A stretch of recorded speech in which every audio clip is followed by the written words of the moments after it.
guys, it's me, Banaya, and welcome back to my channel. So ngayon, katatapos lang po namin mag-filter ng ang ingay ko, gabi na.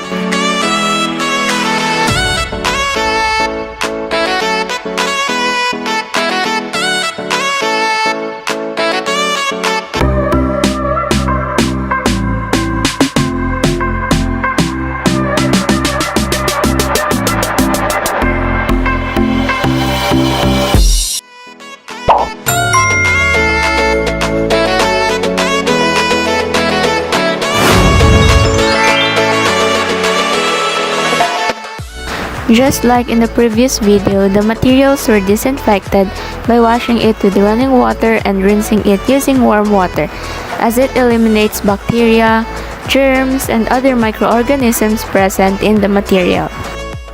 Kung mapapansin nyo po, 1.5 liter bottle of Coke yung hinuhugasan. And ginamit po namin yun na substitute since kailangan po namin ng isa pang funnel and isa lang po yung nadala ng group.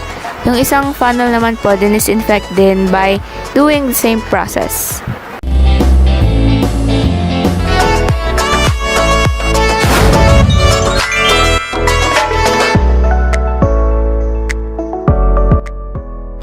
So, after po namin mag-prepare ng materials, nag-start na rin po kami sa filtration process. And as mentioned in the first video, yung maceration po yung method na ginamit namin. It is a plant extracting method that consists of soaking the raw material, which is yung salmon, yung sunflower seed hulls, and peanut shells, in a selected solvent, which is yung ethanol 95%, at room temperature for at least 3 days. So, ayun, 3 days po namin siyang binabad sa ethanol na 95% with frequent agitation. After the extraction, the solvent is removed from the mixture.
So, katatapos lang po namin mag-filter ang dilim ng aming samples.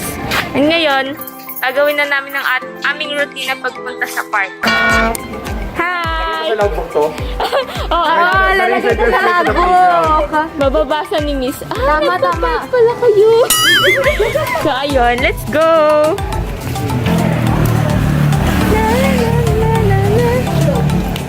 If you want have fun. Madami. Oh, yung gundo. Ay, bawal pala maingay dito. Alam mo ba, nung birthday mo? Nakita ko may live selling ba yun? Tapos, dito? Oo, yung kapitbahay. Tapos ang ingay namin. Namin ba yun? O si ano lang? Basta hanggang hapon yun. Ayun, nakakaya tumingin siya sa amin. Ano tayo? Oo. Mag-ghost hunting po tayo. Para naman itong horror. Madilim. Malamang gabi. True.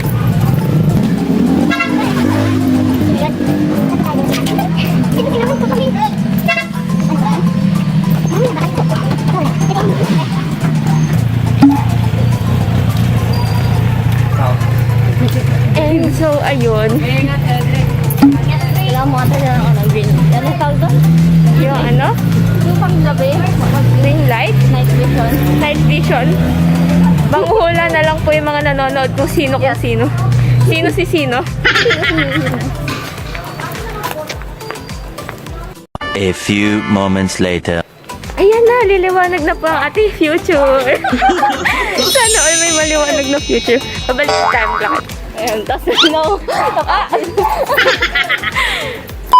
So, ayun, that's all for this video. I hope you enjoyed watching this video. And if you did, kindly hit the like button. Kindly hit the like button and don't forget to subscribe to Vlogger Yarn. Tapos, click nyo na rin ang notification bell para lagi kayo updated sa aming new uploads. Kala ko. Yan, see you